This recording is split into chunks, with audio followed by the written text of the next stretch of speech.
Stambuk F551 Perkenalkan, nama saya Rini Septiani, Stambuk F551 Perkenalkan, nama saya Rahmat Agung, Stambuk F551 Perkenalkan, nama saya Jafar Maholi, Stambuk F551 Perkenalkan, nama saya Michael Fernando, Stambuk F551 Kali ini kami akan menjelaskan mata kuliah pemrograman jaringan mengat. Langsung saja ke video penjelasannya. Assalamualaikum warahmatullahi wabarakatuh. Perkenalkan, nama saya Michael Fernando, Stambuk F551 Pada kali ini saya akan menjelaskan tentang server TCP. Tugas server TCP adalah menyiapkan titik akhir agar klien dapat terhubung secara pasif menunggu koneksi TCP pada server, umumnya melalui dua langkah. Yang pertama yaitu buat instan TCP listener untuk tentukan alamat dan port lokalnya, dan panggil metode start dan socket. Ini mendengarkan koneksi masuk pada port tertentu. Yang kedua, berulang kali.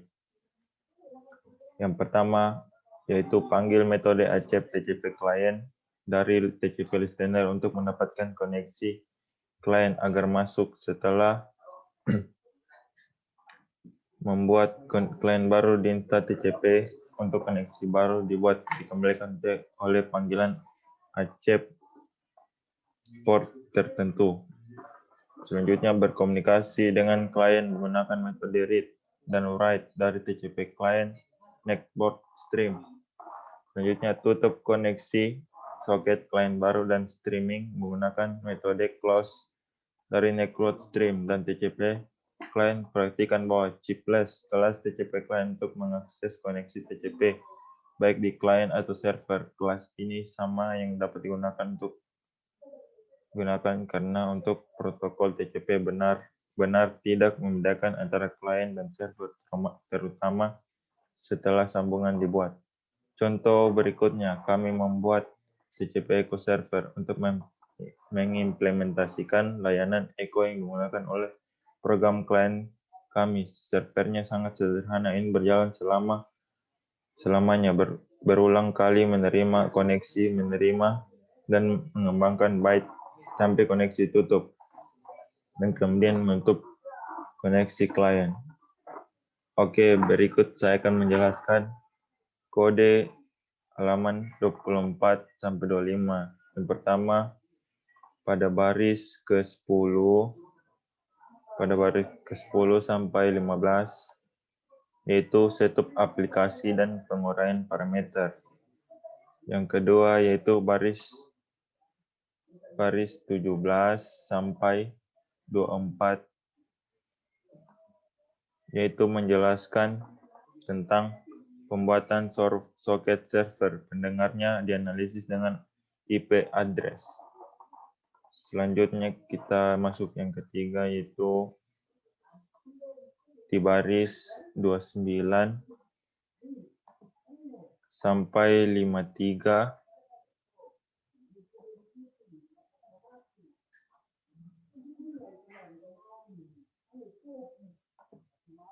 yaitu ulangi selamanya sampai secara berulang menangani koneksi masuk. Artinya menerima koneksi masuk di baris 35. Satu-satunya tujuan dari TCP listener untuk menyediakan turunan TCP client baru.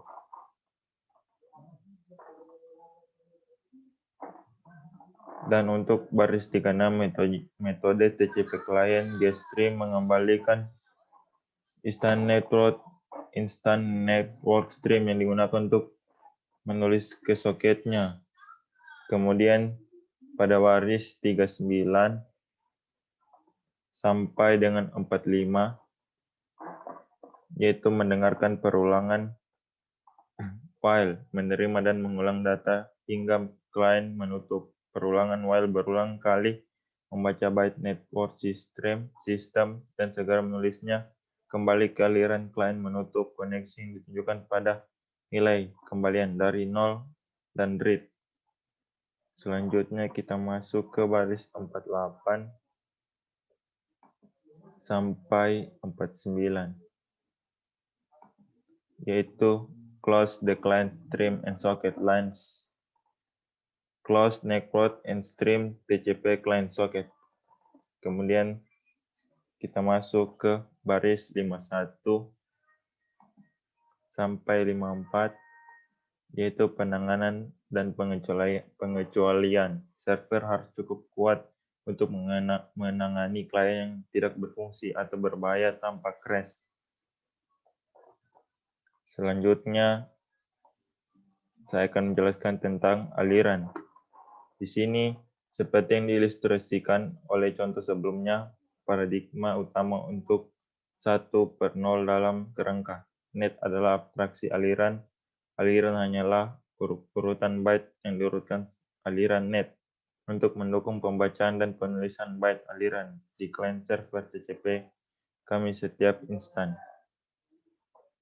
Untuk menyimpan instant network streams ketika menulis ke aliran TCP client byte pada akhirnya dibaca oleh aliran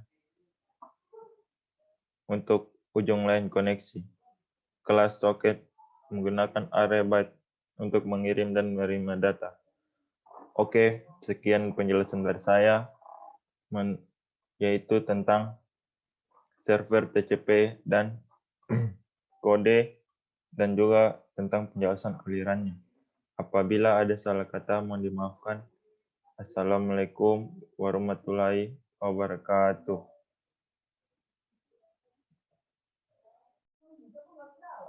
Saya akan menjelaskan apa? Saya akan menjelaskan soket UDP. Oke. Udah. Start record ini. Tutup pintu ini. Assalamualaikum warahmatullahi wabarakatuh. Perkenalkan, nama saya Rahmat Agung, Stambuk F551-19-129. Pada video kali ini saya akan menjelaskan tentang soket UDP. Soket UDP menyediakan layanan ujung ke ujung yang berbeda dari TCP. Faktanya UDP hanya melakukan dua fungsi. Yang pertama, menambahkan lapisan pengamatan lain ke IP. Dan kedua, mendeteksi kerusakan data yang mungkin terjadi saat transit dan membuang pesan yang rusak. Karena kesederhanaan ini, soket UDP memiliki beberapa karakteristik yang berbeda dari soket TCP yang telah kita lihat sebelumnya. Misalnya, soket UDP tidak harus dihubungkan sebelum digunakan. Jika TCP dapat dianalogikan dengan komunikasi telepon, UDP dapat dianalogikan dengan komunikasi melalui surat. Anda tidak harus terhubung sebelum Anda mengirim paket atau surat, tetapi Anda harus menentukan alamat tujuan untuk masing-masing paket. Demikian pula, setiap pesan disebut datagram, membawa informasi alamatnya sendiri dan tidak bergantung pada semua yang lain. Dalam penerimaan soket UDP seperti kotak surat, tempat surat atau paket dari berbagai sumber dapat ditempatkan segera setelah dibuat. Soket UDP dapat digunakan untuk mengirim menerima pesan ke atau dari alamat manapun dan ke garing dari banyak alamat berbeda secara beruntutan. Framework Net menyediakan fungsionalitas soket UDP menggunakan kelas UDP silent atau soket untuk opsi lanjutan lainnya. Kelas UDP silent memungkinkan pengiriman dan penerimaan paket UDP dan dapat digunakan untuk membangun klien dan server UDP. Klien UDP mulai dapat mengirimkan datagram ke server yang secara pasif menunggu untuk dihubungi. Klien UDP biasa melalui 3 langkah. Dan langkah yang pertama, buat instance UDP silent. Secara opsional dengan menentukan alamat dan port lokal. 2, berkomunikasi dengan mengirim dan penerima datagram array bit. menggunakan metode send dan service dari UDP Silent. 3. Setelah selesai, batalkan alokasi soket menggunakan metode close dari UDP Silent. Tidak seperti TCP Silent, UDP Silent tidak harus dibangun atau dihubungkan dengan alamat tujuan tertentu. Ini menggambarkan salah satu perbedaan utama antara TCP dan UDP. Soket TCP diperlukan untuk membuat sambungan dengan soket TCP lain pada host dan port tertentu sebelum data apapun dalam diputarkan, dan setelah itu hanya berkomunikasi dengan soket itu sampai tutup. Soket UDP di sisi lain tidak diperlukan untuk membuat koneksi sebelum komunikasi. Dan setiap datagram dapat dikirim dan diterima dari tujuan yang berbeda. Ya, lalu saya akan di sini menjelaskan kode halaman 31 sampai 30. Dan dari baris 9 sampai 19 itu menjelaskan setup aplikasi dan penguraian parameter. Dan di 17 sampai 19 tadi itu ada ubah argumen menjadi bit. Nah.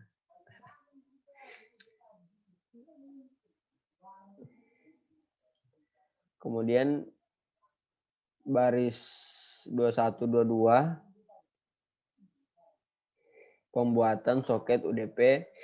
Baris 1 dan 22 itu intens. UDP Silent ini dapat mengirimkan datagram ke soket UDP manapun.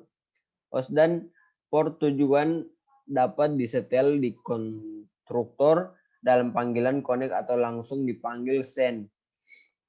Dalam hal ini kami mengaturnya dalam panggilan send. Jika kami menentukan nama host, itu akan diubah menjadi alamat IP untuk kami. Kirim datagram dan terima responnya. 24 kemudian dari baris ke 24 sampai ke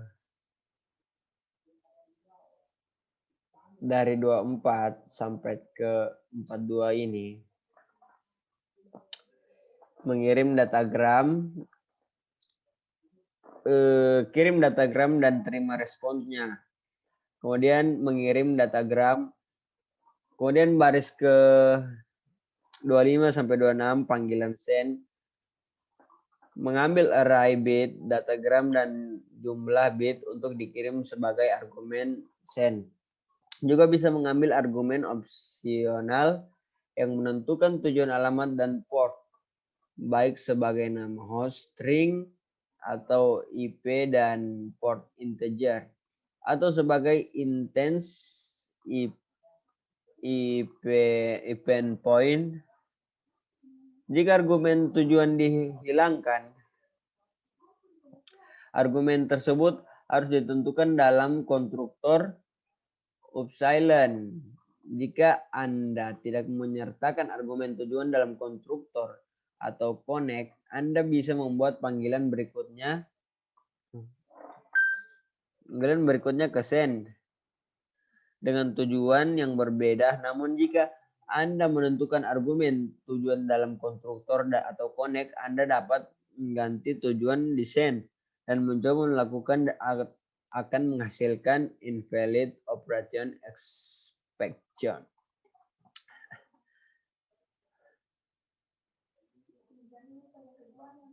Buat titik akhir IP jarak jauh untuk baris ke 30 sampai 32.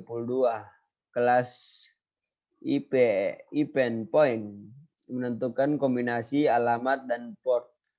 Intensif endpoint ini akan diteruskan sebagai referensi ke metode reservice yang akan mengisinya dengan alamat IP dan informasi port mengirim jarak jauh.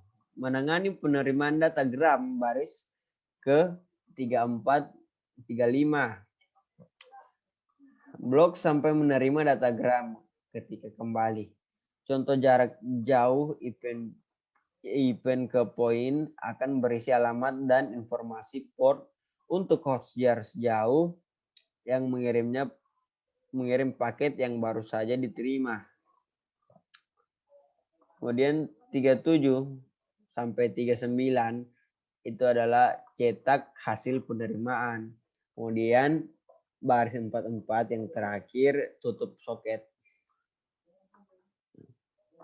Kemudian kita masuk ke server UDP. Seperti server TCP, tugas server UDP adalah menyiapkan titik akhir komunikasi dan secara pasif menunggu klien untuk memulai komunikasi. Namun karena UDP tidak memiliki komunikasi UDP dimulai oleh datagram dari klien tanpa melalui pengaturan kondisi seperti pada TCP. Ini berarti menerima datagram sebagai server tidak berbeda dengan menerima datagram sebagai klien. Akibatnya, sebagai ganti kelas terpisah untuk klien dan server UDP, kelas UDP klien digunakan untuk mengimplementasikan server serta klien. Server UDP biasanya melalui 4 langkah. Yang pertama itu buat instance UDP silent client. Buat instance UDP client dengan menentukan port lokal. Server sekarang siap menerima datagram dari klien manapun. Terima paket menggunakan metode service dari UDP klien. Metode service mengambil referensi ke instan sebagai argumen dan saat panggilan mengembalikan event point berisi alamat klien sehingga kami tahu kemana harus mengirim balasan. 3. Berkomunikasi dengan mengirim dan menerima paket datagram menggunakan metode send dan receive UDP klien. 4. Setelah selesai batalkan alokasi soket menggunakan metode close dari UDP klien.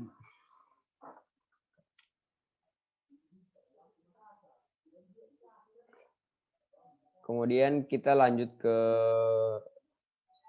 kode halaman 33 sampai 34.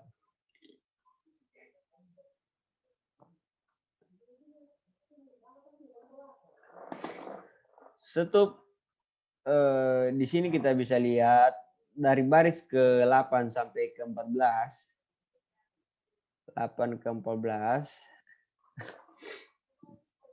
Stup aplikasi dan penguraian parameter menggunakan satu parameter opsional port lokal dari soket server Echo.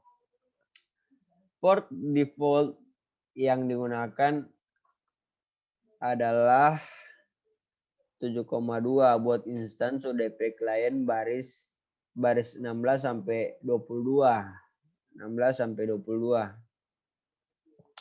Tidak seperti program klien UDP kami, server UDP harus secara eksplisit menyetel port lokalnya ke nomor yang dikenal oleh klien. Jika tidak, klien tidak akan mengetahui port tujuan untuk datagram pemetaan echo-nya. Versi konstruktor ini dapat menampilkan socket explosion jika ada kesalahan saat mengakses soket atau argumen out range expansion. Jika port tidak berada dalam kisaran yang valid. Berikutnya di baris 24 sampai 26.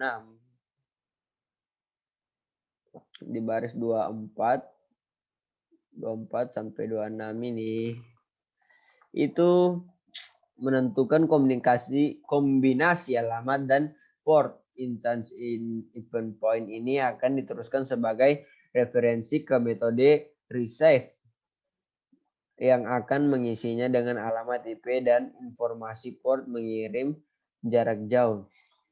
Secara berulang menangani datagram permintaan gemah baris itu baris 28 sampai 40 itu server UDP menggunakan satu dari baris 28. 28 sampai 40. Jadi ini itu secara berulang menangani datagram permintaan gemah.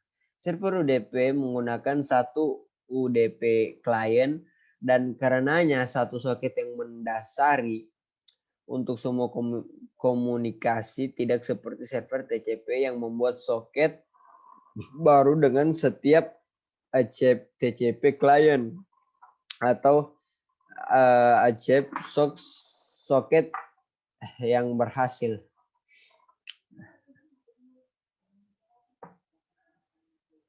Menerima, kemudian baris di sini baris ketiga satu itu menerima permintaan echo dari UDP klien, memblokir hingga datagram diterima dari klien kecuali jika batas waktu ditetapkan. Jika ada koneksi, jika tidak ada koneksi, jadi setiap datagram mungkin dari pengirim yang berbeda. Kami menerima paket yang masuk ke dalam array bit. Kemudian yang juga akan digunakan untuk mengirim balasan gemah. Saat panggilan ke receive, kembali referensi ke instance event point diisi dengan alamat sumber klien dan informasi port. Lalu kirim balasan gemah. Itu di baris ke 35 bit buffer sudah berisi string gemah dan remote event point sudah berisi alamat dan port tujuan balasan gemah. Sehingga metode send dari UDP klien dapat dengan mudah mengirimkan datagram yang diterima sebelumnya. Jadi sekian penjelasan saya tentang soket UDP dan server UDP. Jika ada kesalahan kata mohon dimaafkan. Wassalamualaikum warahmatullahi wabarakatuh. Assalamualaikum warahmatullahi wabarakatuh. Perkenalkan, nama saya Jafar Khalid Stambuk F5511919. Di sini saya akan menjelaskan tentang kelas soket NET. NET framework menyediakan kelas soket yang merupakan pembungkus di sekitar implementasi WinSock, karena atau plan, TCP listener, dan UDP client semuanya menggunakan kelas soket untuk implementasinya sendiri. Soket berisi semua fungsionalitas dari kelas tersebut, ditambah banyak lagi. Antarmuka soket adalah API umum yang sebenarnya mencakup lebih dari sekedar IP, dan dengan demikian menjelajahi semua fungsionalitas yang disediakan berada di luar cakupan buku ini. Di bagian ini kami memperkenalkan penggunaan untuk TCP dan UDP dan membahas beberapa kasus umum di mana Anda mungkin menggunakannya. Client TCP dengan soket. Untuk client TCP menggunakan kelas soket, itu akan melakukan langkah-langkah berikut. Yang satu, panggil konstruktor soket, menentukan jenis alamat, jenis soket, dan jenis protokol. Yang dua, panggil metode soket connect. Connect mengambil argumen event point yang mewakili server untuk disambungkan. Mengirim dan meminta data menggunakan soket send dan receive. Panggilan 4, close the socket. The socket close method. Dan di sini kami mengajukan versi program top call client JS yang menggunakan kelas soket. Alih-alih kelas top client itu pada kode halaman dari 37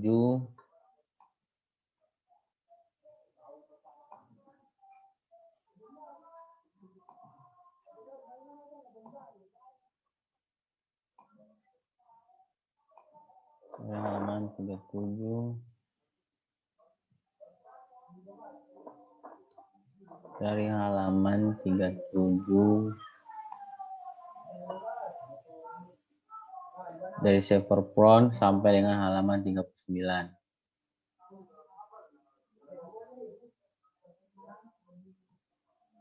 Ya, dari halaman 37 sampai 39 itu satu, yaitu pertama penyimpanan dan penguraian parameter baris 10 sampai 22, konstruktor soket TCP baris konstruktor TCP baris 25,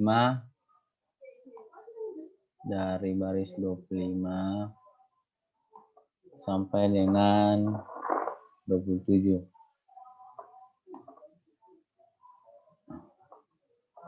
Kemudian keluarga alamat setel ke address family internet network untuk IP. Jenis soket menggunakan semantic stream atau datagram dan disetel ke soket. Type stream untuk TCP atau soket type, diagram untuk UDP. Jenis protokol setel ke protokol type TCP atau protokol type UDP. 3. Umumkan ke server baris dari baris 29 sampai dengan halaman 35.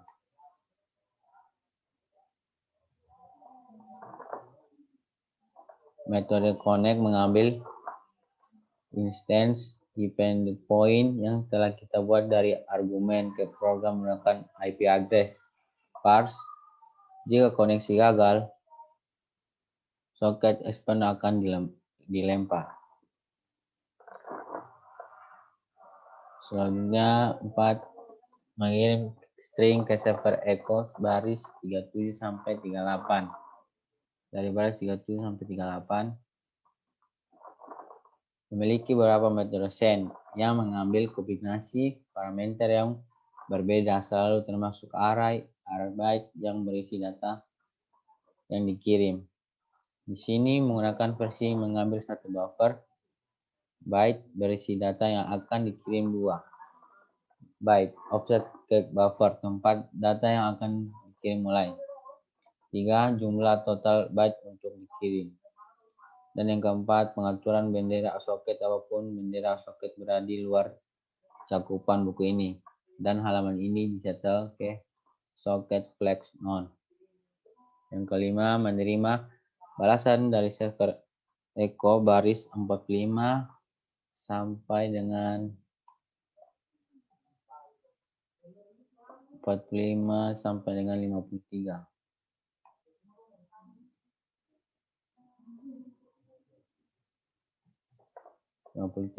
Karena kita mengetahui jumlah byte yang diharapkan dari server echo, kita dapat berulang kali menerima byte sampai kita menerima jumlah byte yang sama, di mana byte pertama yang diterima harus ditempatkan. Jumlah maksimum byte yang akan ditempatkan di buffer. Parameter tanda soket, logical loop, dan data menerima identik dengan yang ada di contoh top line sebelumnya.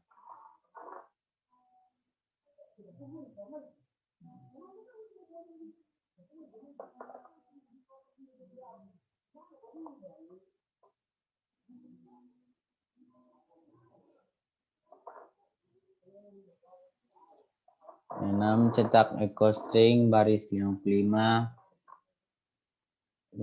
sampai 56.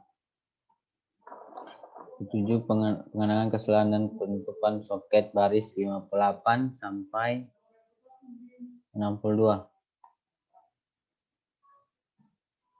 TCP server dengan soket. Untuk server TCP untuk menggunakan kelas soket itu akan melakukan langkah-langkah berikut. Yang pertama, 1. Panggil konstruktor soket. Menentukan jenis alamat, jenis soket, dan jenis protokol. Yang kedua, panggil metode soket blind menggunakan dengan alamat lokal dan nomor. 3. Panggil metode soket listen mengambil argumen integer yang mewakili jumlah koneksi yang diperbolehkan untuk mengantri. dan mulai mendengarkan koneksi yang masuk. 4. Berulang kali panggil metode soket accept untuk menerima koneksi masuk. Membutuhkan argumen yang mengabaikan intens soket yang memiliki soket client jarak jauh. Yang kelima itu tutup soket. Server menggunakan metode soket close. Di sini kami menyajikan versi program TCP Echo Server CS yang menggunakan kelas soket. Alih-alih kelas TCP listener dan top TCP client.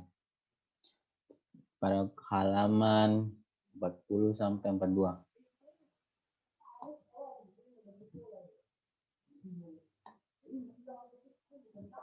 Sampai 2. Setup aplikasi departmental phishing baris 11 sampai 16. Baris 11 sampai 16. Dua. Panggil konstruktor soket baris 19 sampai 12. Dari baris 19 sampai 21.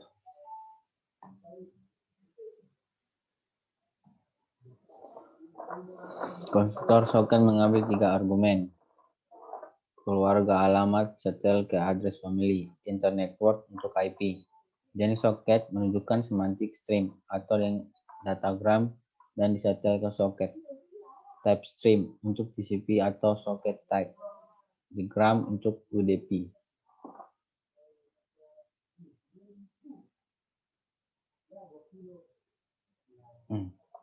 Kita lanjut. Jenis soket menunjukkan semantik atau jenis-jenis protokol setel ke protokol type TCP atau protokol type UDP. Di sini kita pakai server.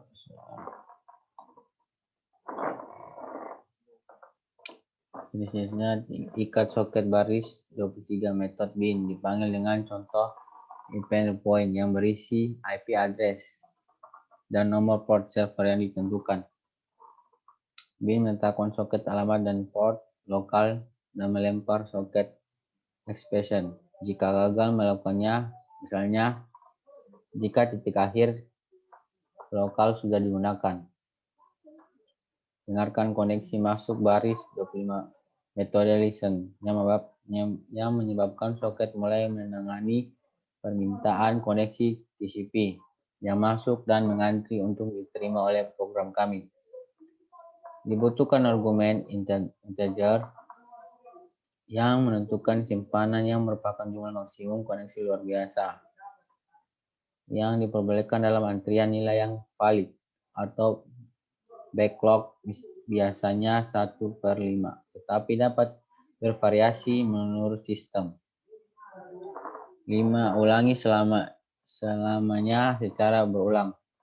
Menangani koneksi masuk dari baris 34 sampai dengan 58. Dari baris 34 sampai 58.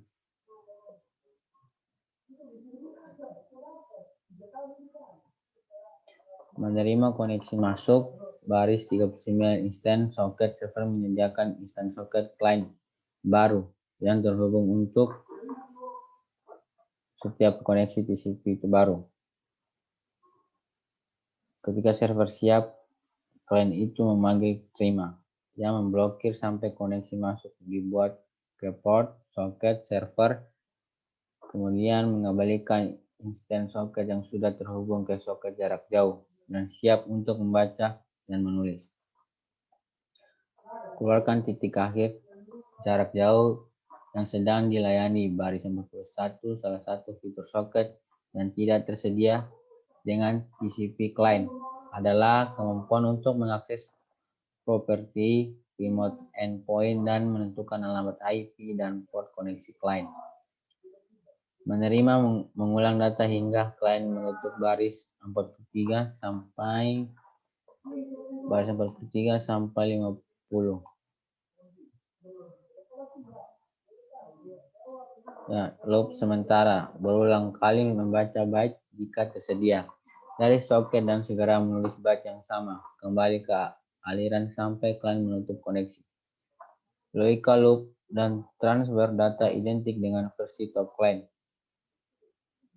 Tutup soket klien baris 52.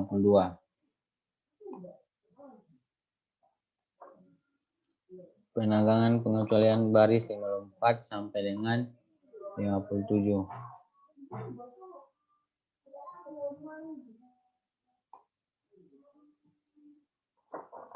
Ya, sekian dari saya tentang penjelasan kelas soket net. Sekian dan terima kasih.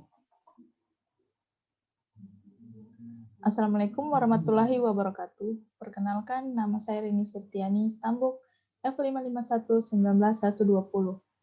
Baiklah, di sini saya akan menjelaskan tentang TCP Listener Accept Socket. Perhatikan bahwa di TCP Echo Server CS, kami tidak melaporkan alamat IP dari koneksi klien. Jika Anda melihat API untuk TCP klien, Anda akan melihat bahwa tidak ada cara untuk mengakses informasi ini secara langsung. Pasti akan menyenangkan jika server melaporkan alamat IP atau port kliennya. Di TCP Echo Server socket.cs, Anda dapat melihat bahwa kelas socket memberi Anda akses ke informasi di properti remote endpoint. Kelas TCP Listener menyediakan panggilan terima alternatif untuk memberi Anda akses ke informasi klien ini. Metode akses soket dari TCP Listener bekerja secara identik dengan metode accept TCP client, kecuali metode ini mengembalikan contoh soket klien dan bukan contoh TCP client. Setelah kami mendapatkan instance soket klien, alamat IP dan port koneksi jarak jauh tersedia melalui properti remote endpoint. Soket klien kemudian digunakan seperti yang telah kita lihat pada contoh soket kami. Itu tidak menggunakan kelas aliran, tapi menggunakan metode soket send dan receive. Untuk mentransfer array byte, kode di loop for tab echo server.cs dapat ditulis ulang untuk menggunakan soket sebagai berikut. Berikut kode halaman dari 50 sampai 51. Kode ini ternyata sangat mirip dengan versi TCP klien kami. Perbedaan utamanya adalah metode accept socket TCP listener dipanggil alih-alih accept TCP client. Properti remote endpoint dari socket klien mengembalikan instance endpoint yang berisi alamat klien. Digunakan dalam panggilan write. Ini diubah menjadi representasi string dari alamat IP dan porta. Tidak ada network stream yang digunakan. Metode socket send dan receive dipanggil sebagai gantinya. Kami memanggil close pada socket client alih-alih network stream dan TCP client. Sekian video penjelasan dari saya. Wabillahi taufiq wal hidayah. Wassalamualaikum warahmatullahi wabarakatuh.